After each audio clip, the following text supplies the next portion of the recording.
Creativity is an addiction. I've spent the majority of my life trying to understand who, what, where, why, when, and how, and what is the better way to bring things forward without sickening the soul and walking away from the places where things got a little dark or just didn't pay off the way it was supposed to. You're just addicted to that moment of creative energy. Unplugged, because we will always say yes to creativity, totally uncut, because we all make mistakes, so turn it into a tool. This is Arroe Unplugged. What day will it be when I get back to this one? How much of this forest will have changed? This new day I sit within the umbrella above the forest floor. The leaves are heavy from last night's downpour. Each time there's a breeze, the water falls onto my writing. The sound reminds me so much of a rain stick. You tip it over and it sounds like a spring rain. Tip it again and the peacefulness of invisible droplets guide your heart in a way that helps you think. What day will it be when I get back to this writing page?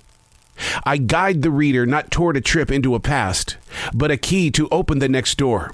It's a series of connections, just like the drops of rain from last night's storm.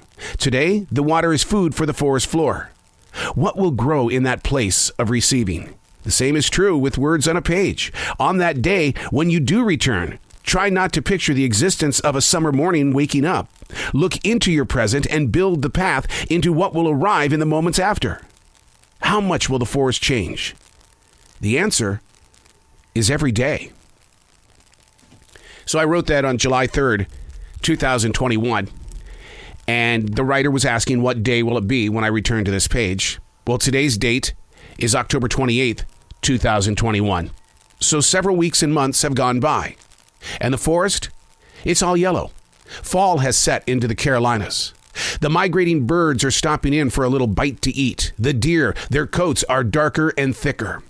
The days are shorter. Yet the poet inside is still listening, not to his past, but to his present, of how we're going to grow beyond this moment of now. So bad I want to write on this page and say, well, this was the day that I came back. But now I would like to know what's going to be the next day when I come back. Do you ever find yourself on a walk like that?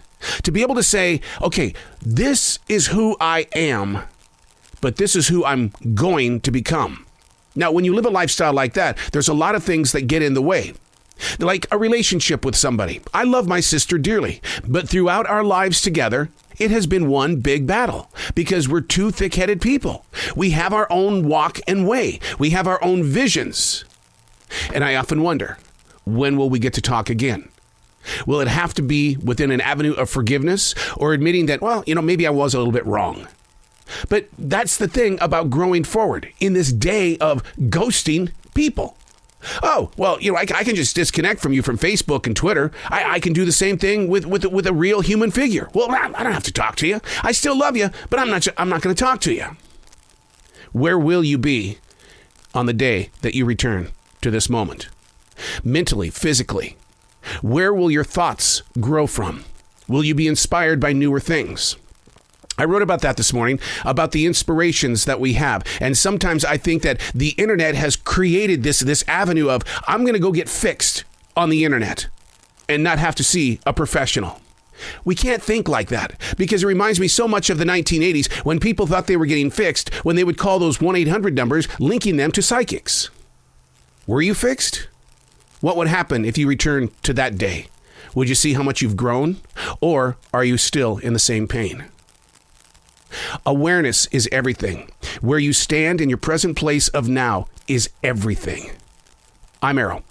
These are not my words. These are the lyrics from Billy's Forest.